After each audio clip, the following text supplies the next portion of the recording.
Pernahkah kamu membayangkan bagaimana rasanya jika Tuhan sendiri yang memanggil namamu? Di kitab Keluaran pasal 3, ada sebuah kisah yang luar biasa tentang bagaimana Musa bertemu dengan malaikat Tuhan dalam semak belukar yang menyala, tapi tidak terbakar. Ini bukan cuma cerita sejarah, tapi juga sebuah pelajaran yang sangat berharga tentang panggilan hidup dan bagaimana Tuhan berkomunikasi dengan kita. Saat itu, Musa hanyalah seorang gembala biasa. Ia sedang menggembalakan domba milik mertuanya, Yitro.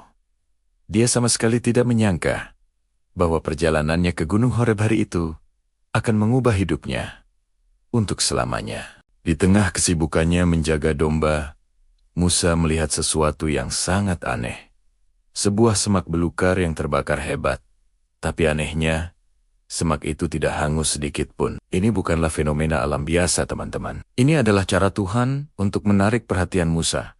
Dalam Keluaran 3 ayat 2 tertulis, "Lalu malaikat Tuhan menampakkan diri kepadanya dalam nyala api yang keluar dari semak duri. Lalu ia melihat, dan tampaklah semak duri itu menyala, tetapi tidak dimakan api."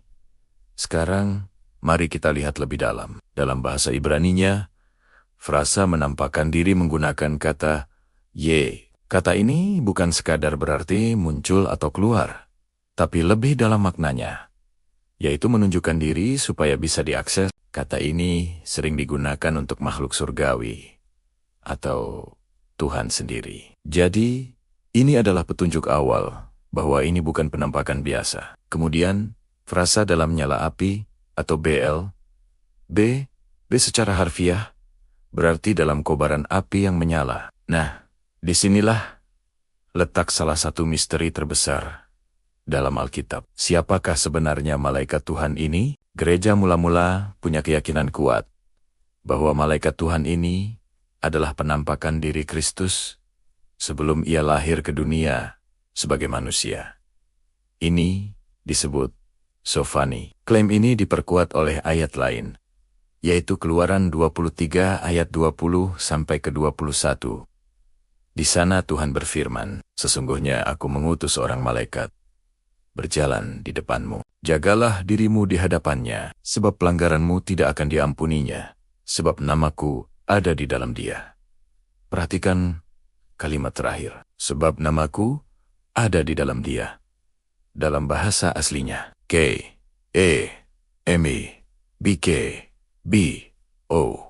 Ini berarti nama Tuhan ada di dalam entitas malaikat ini. Nama Tuhan atau Hashem yang begitu agung dan kudus menyatu dengannya. Dan yang lebih luar biasa lagi, malaikat ini punya otoritas untuk mengampuni dosa. Padahal kita tahu tidak ada malaikat ciptaan yang punya kuasa sebesar itu. Hanya Tuhan sendiri yang bisa mengampuni dosa. Seperti yang Yesus katakan dalam Matius 9 ayat 6, "Anak manusia berkuasa di bumi untuk mengampuni dosa." Ini menegaskan bahwa malaikat Tuhan yang ditemui Musa bukanlah malaikat biasa, melainkan Tuhan sendiri dalam wujud yang bisa dilihat oleh Musa. Ingat juga apa yang Tuhan katakan dalam Yesaya 42 ayat 8, "Akulah Tuhan, itulah namaku. Aku tidak akan memberikan kemuliaanku kepada yang lain." Namanya dan kemuliaannya tidak pernah diberikan kepada makhluk ciptaan, tetapi selamanya ada pada anaknya. Yesus sendiri berkata dalam Yohanes 17 ayat 6, "Aku telah menyatakan namamu kepada semua orang." Yesus menyatakan karakter Bapa sepenuhnya. Dialah gambaran Allah yang tidak kelihatan. Kembali ke kisah Musa, saat ia mendekati semak yang aneh itu, ia mendengar suara yang memanggil namanya, "Musa, Musa!" Dengan penuh hormat, Musa menjawab, "Ini aku."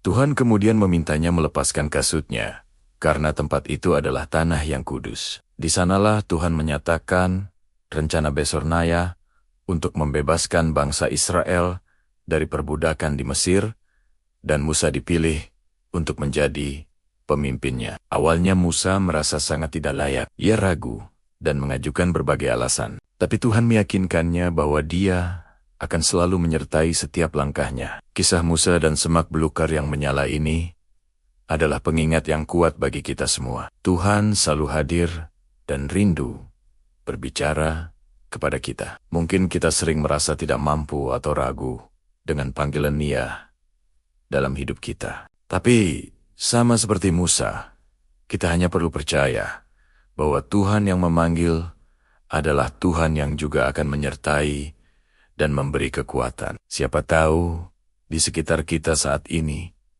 ada semak belukar lain yang Tuhan pakai untuk menarik perhatian kita. Mari kita buka hati dan telinga kita, peka terhadap suara Dia, dan siap untuk menjawab panggilannya. Terima kasih sudah menonton. Jangan lupa subscribe untuk konten-konten menarik lainnya. Sampai jumpa.